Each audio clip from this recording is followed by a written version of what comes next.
This was a part of Boston in the 1870s, the age of Longfellow and Emerson and Lowell, of hoop-skirts and bustles, of gallantry and sideburns and most fastidious manners known as genteel.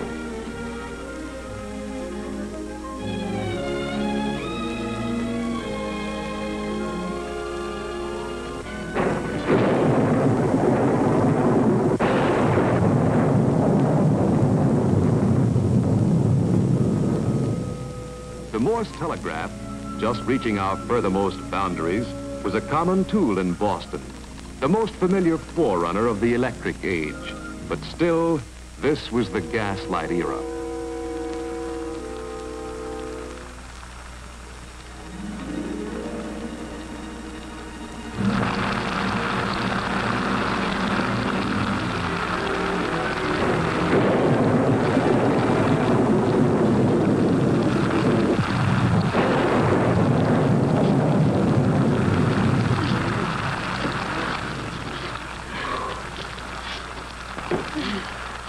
Oh, my. Peter, remember we were reading today about the speed of light and the speed of sound? Much faster, much faster. Oh, light is so fast that we see the lightning almost exactly when it happens. But what about the noise it makes, the thunder? That's a lot slower. That's right. Thunder, the sound of lightning, comes to us at about 1,000 feet a second. So, with a little arithmetic, you can tell from that how far away the lightning is. You know how? We'd just as soon not know how close it is, eh, Sonny? How can you tell? As simple as 1, 2, 3. When the lightning flashes, count the seconds until the thunder comes. A second equals 1,000 feet. There. 1, 2, 3, 4. Peter, 4 seconds away, so... 4 times 1,000. Good. So the lightning was? 4,000 feet away from me. Pretty close, that. Very close. Thunderation. Too dag-nab close for your sincerely Willis J. Walton. That was a real rip snorter. I guess there's one advantage to being deep like those dummies over there. They haven't been scared. Just look at them chattering away. There are no advantages I can think of to being deaf. There is a special disadvantage, I should say, in being deaf to warnings of danger. Well, that's one way of looking at it. Better be dumb than deaf is what I say. But I guess they go together, right? What did you say? I took leave to differ with you. I said wrong. I couldn't hear you. It looked like you said wrong. That's what I did say. I said wrong, and you read my lips. I can't read lips. Nobody can. And when you're deaf, you're dumb. My dear sir, the organs of speech are in no way affected by deafness. The deaf person is mute simply because he cannot hear and hasn't been taught to speak. A contradiction in terms, sir. A most illogical contradiction. The deaf-mute speech organs may be intact, agreed, but if he can't hear a word, how? How in the name of all that's sensible is he, an idiot, going to learn to say it? Mr. Walton, my hearing must be failing me. I could have sworn you used the word idiot. I did. And in many states, the law classifies them as idiots. And that's practical. No speech, no language. And you can't think without language. And you can't undo the work of the Almighty. The Almighty is far more merciful to the deaf child than we, Mr. Walton. Than we? What do you mean? Nature inflicted upon the deaf child but one flaw. One little flaw, imperfect hearing. But we deny him speech by not teaching him to speak. And language by not teaching him to read. Sentimental balderdash. Monumental poppycock. Good afternoon, Mr. Walton. Goodbye. Goodbye, you arithmetic scholar. He can't hear you, Mr. Walton. Can never hear you. He's deaf. He was born deaf. Well, for goodness sakes. Who was that with the deaf boy? Him? Bell's the name. Professor Alexander Graham Bell. Young for a professor, but they say he comes from a family of teachers and writers. Guess he got started early. A Scottish family, the Bells. They settled in Brantford, Canada. They teach people to talk, to talk clearly. All kinds of people, stuttering folks, children, and important people, too. Ministers and judges and political leaders. This young Bell's father, it said in the paper, publishes many books that go by thousands all over the world, even to China. Can you imagine teaching people to say their words just right? Bell now, he lectures at the university, and he teaches the deaf to speak with some kind of system his father invented. The deaf can't hear, but there's a deaf young lady here in Boston they say can understand speech very well. That's Miss Mabel Hubbard, daughter of Gardner Green Hubbard. You've heard of Gardner Hubbard, lawyer and street railway man. One of our great families, the Hubbards. Well, they say the way this Miss Hubbard can talk and understand is a wonder. I guess she understands young Professor Bell all right. If all those endearing young charms which I gaze on so fondly today were to change by tomorrow and fleet in my arms like fairy gifts fading away, thou wouldst still be adored as this moment thou art.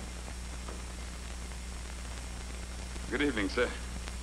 Did you know that if we had two pianos here and I struck this G, the G of the second instrument would sound? I suppose that second hypothetical piano could be made to play sympathetically the whole of Endearing Young Charm. Mabel, darling, I'm going to say a few serious words to this young man. Do you want to stay? I shall do some plain talking. Stay, Father. Very well, you stay. Now, Mr. Bell, you listen to me. We've gone into business together, you and I. Yes? When you outlined your idea of finding a way to send several more telegraph messages at the same time over one wire, we arranged, without formalities, without contracts, for me to enter into your plans as a partner. Do you remember that? Of course I remember. You and Mr. Sanders were to supply the costs of the experiment. You want an accountant? I certainly do. Father. You are squandering, or at least mismanaging, the only essential asset we have in this enterprise. Do you know what that is? I quite fail to follow. If you think for a moment... Keep your seat, Mr. Bell. The only thing we can't get on without is you. Now, I haven't had detectives following you. It just happens, quite by chance meetings with various acquaintances of mine and admirers of yours around Boston today, that I'm able to follow your activities in some detail. At 9 o'clock, you are lecturing at Boston University. The power of this apparatus, gentlemen, is to me almost the unsurpassed marvel of nature. This is a formidable piece of machinery, even in the ear of a baby. And yet, the buzz of a gnat, a dried leaf tumbled in the wind, has the power to move it, to make a telegraph to the brain. By 11 o'clock, you had reached the Fuller School. The school has 3 good teachers now, but you stayed there for 3 hours and had nothing to eat but cake. How you reached the normal school by 3 o'clock, only you know. But there you were, starting a new class of prospective teachers for the deaf. I presume you've been in the laboratory since then. Oh, yes. Yes, sir, and I must tell you... Mr. Bell, these are all highly praiseworthy activities. I wouldn't have you drop them forever, but you've gone into business. I realize that, Gone into business with Tom Sanders and me to develop this new harmonic telegraph, a highly commercial and probably enriching enterprise. Remember? It seems to me that if you gave your full attention to the telegraph, you'd soon have time and funds for other things, and for work on that obsession of yours, the transmission of speech by telegraph wire. Oh, yes, I sir. just hope for all of our sakes that you slow down before you break. I realize that, sir. Please forgive me. I am not well organized, but I came here to tell you something. Something amazing, beyond anything we'd foreseen. This is a reed, Mabel. This simple little thing. We tune them, you see. Two of them, tuned to the same pitch, will vibrate together when electric current is applied to them. While presumably reeds differently tuned on the same line will not react. He means all reeds will be silent unless they receive impulses from instruments tuned to them. Exactly. And the same wire, we hope, may be used for many telegraph messages at one time. Now, Tom Watson and I were preparing for a test. I was adjusting this reed, this very reed, in this manner. Watson was in another room operating the transmitting reed when I heard something. It was like nothing ever heard before. Yes, Alex. I ran to Watson and said, "What happened? What did you do?" What had he done? This. Just this. Hear it? A slight twang, Mabel. A piece of metal vibrating. And so, Mr. Bell, what was the wonderful thing that you heard? This same sound. Diminished, the murmur of it. This. Really, Alec? Don't you see? Tell us, Alex. A sound was transmitted. Not a signal, not the clack of a telegraph. This little thing moving over this coil had generated an infinitesimal current, varying, modulated like speech. It came from Watson over there to my reed over here. It duplicated exactly the sound over there in this reed in my hand. So simple. I must say I'm still at sea. If Watson's voice had vibrated his reed, I should have heard Watson's voice on my reed. But you didn't hear it. How could you? Well, by using a parchment diaphragm, sir. A diaphragm attached to the reed. By a diaphragm, very like the top of this hat. You'll try it, I suppose? Of course. Tonight, in an hour. Watson has been working on it all day. All shipshape, Mr. Watson? All ready, Mr. Bell. Thank you. Thank you very much. No, Tom? Yes, sir. I should say something rather special. What if I can? Well, go to your post, my friend, and listen. Yes. Listen well. Yes, sir.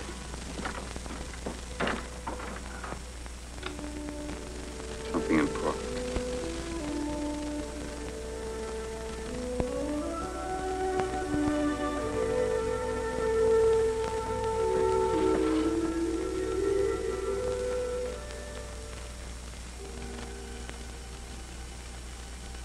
And let us pray that come it may, as come it will for all that.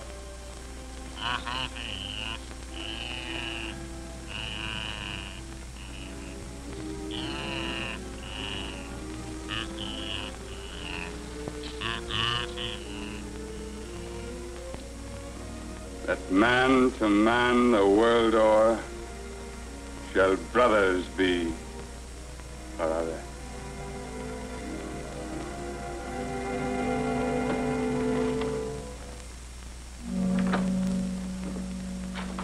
Well, Mr. Watson. I heard your voice. I'm sure it was your voice. I couldn't make out the words. I couldn't just catch them.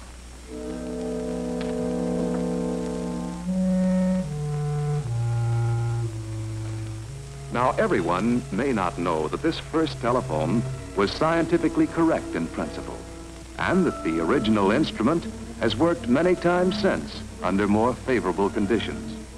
Bell himself couldn't know this at the time. So months of tireless study and rebuilding, endless testing went by. Months went by and winter came before the telephone performed a characteristic service with its first intelligible sentence.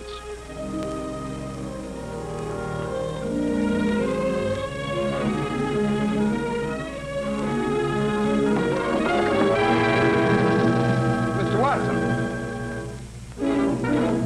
Watson. Come here, I want you. Say, Mr. Bell. Mr. Bell.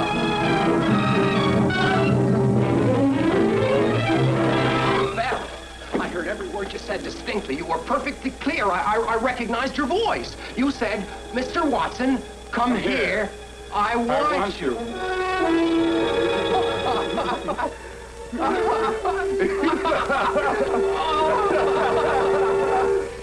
Well, Mr. Watson, I did want you.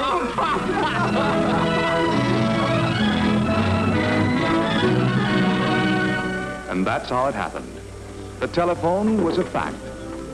But for all the acclaim of science, Bell still faced a skeptical business world that had to be shown the practical uses of the telephone. So he must perforce barnstorm with this great instrument of communication, hide his impatience, prove the obvious. He must have the good Watson serenade across the Hudson to the doubting Thomases of finance. From New Brunswick, New Jersey to New York, Watson serenaded the curious. I am the invisible Tom Watson. Everybody hears me. Nobody sees me.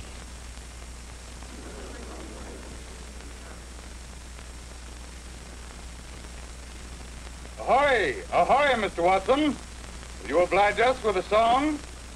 All right, all right.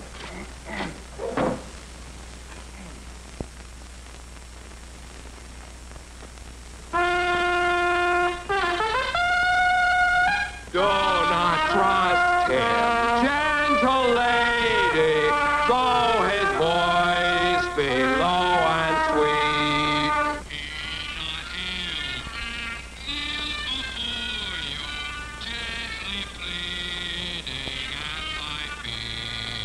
Now the life is in its morning, clouds not this, thy happy lot.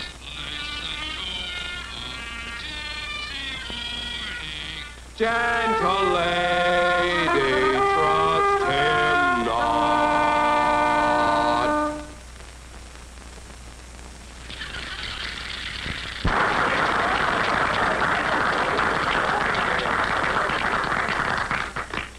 An amusing toy, ladies and gentlemen. I must confess I am a little weary of this circus sideshow phase of my work, a little impatient. I was in some haste to invent the telephone, for it has urgent work to do. Talks, sings, makes you laugh. Quite an entertainment, yes. But I want to see it buckle down and work. In my view of the future, the novelty will wear off. The instrument will be refined. It will grow light, convenient, and familiar to every hand. A common tool within the means of every factory, business, every home, and connected to a central switching office which can connect any two subscribers in a matter of seconds. And then I see its lines and poles marching thousands of miles, connecting the head office of every city in the land to the head office of every other city. And then I see, perhaps in the next century, the tiniest, farthest hamlet woven into the wire fabric. Doctors summoned. Disasters met and overcome.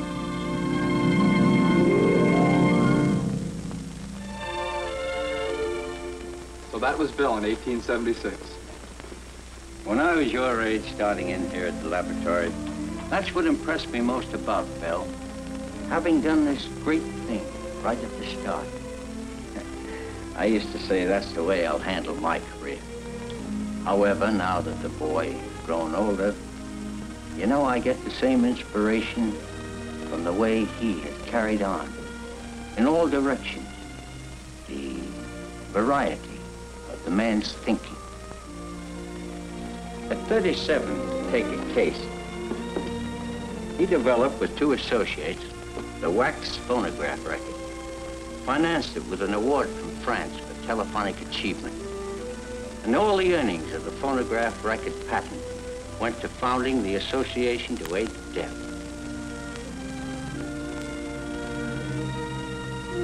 He initiated and extended the National Geographic Society's magazine. Reaches a lot of people now. And then the airplane.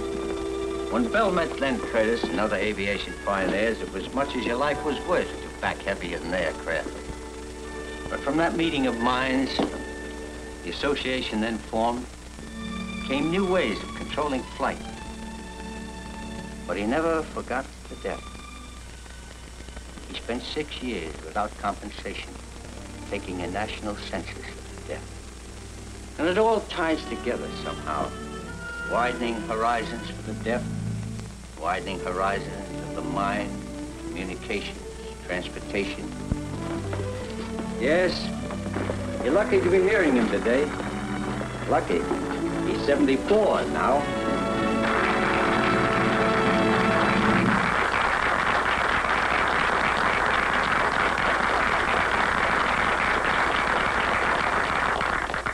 Gentlemen, young gentlemen, it was suggested when I was invited here that I speak to you, the laboratory's newest, youngest engineers, about the telephone.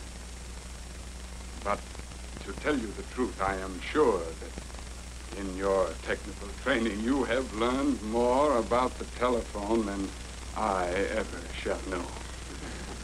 Thousands of patents and procedures and devices have been added since last I concerned myself with it. And I must confess that I haven't kept track.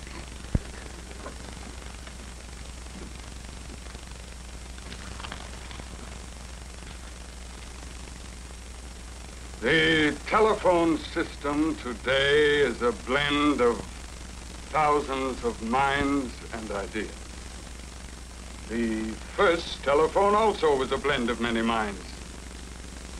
No invention really can belong to one mind alone.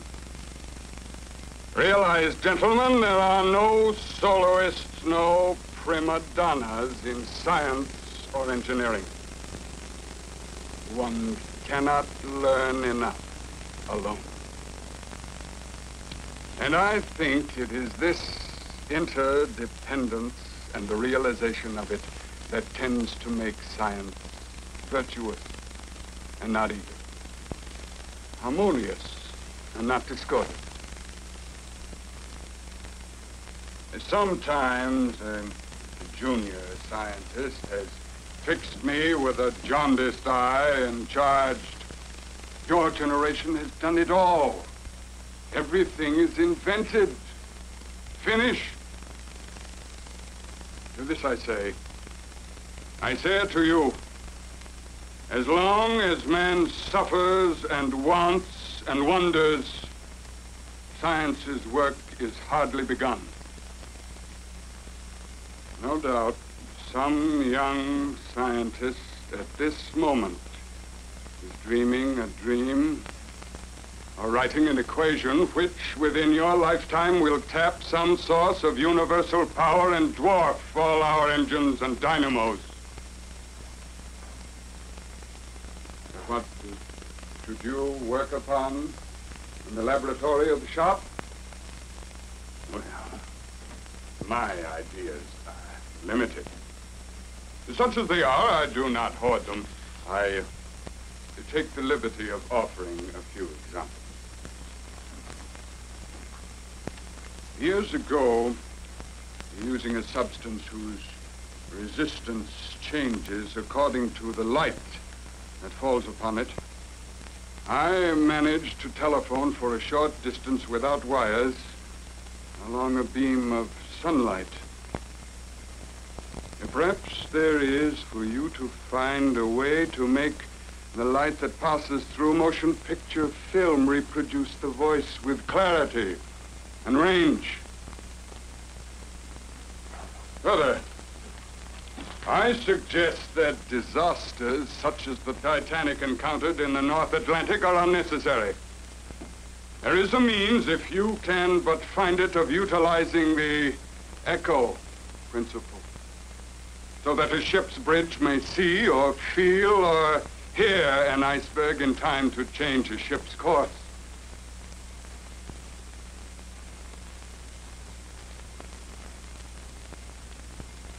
Now, I give you one of my failures to ponder.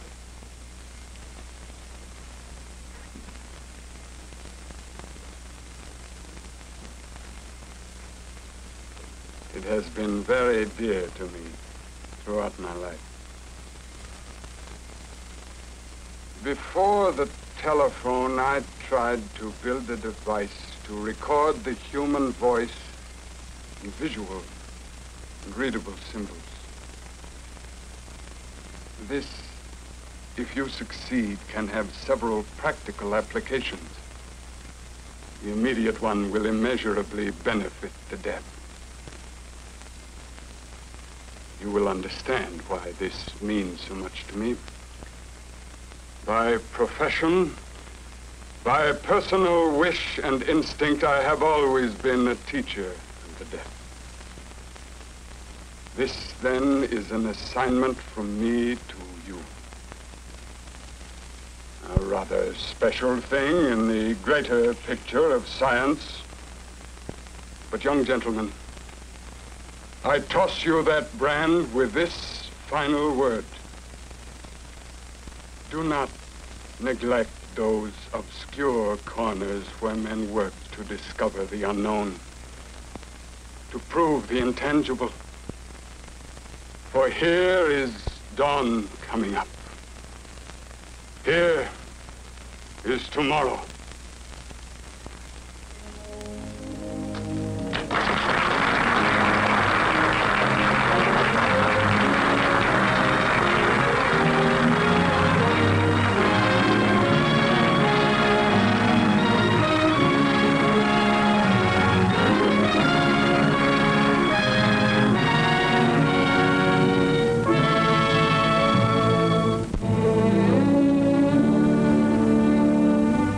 Many scientific minds, working together in many places, have since brought forth much that Bell's prophetic vision foresaw.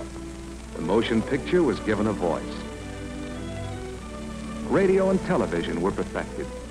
Life-saving mechanisms of sonar and radar were designed. They have succeeded, too, as he hoped they would, in turning spoken words into visible symbols that deaf children can learn to read as the words are spoken. In the laboratories that now bear his name, Bell's scientific heirs have taken a leading part over the years in the research that made all these things possible.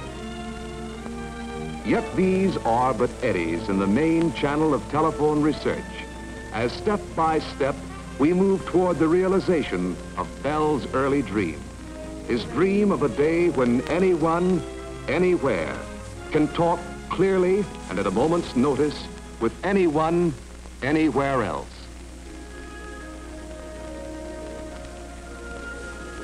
And let us pray that come it may, as come it will for all that man to man the world o'er shall brothers be for all that.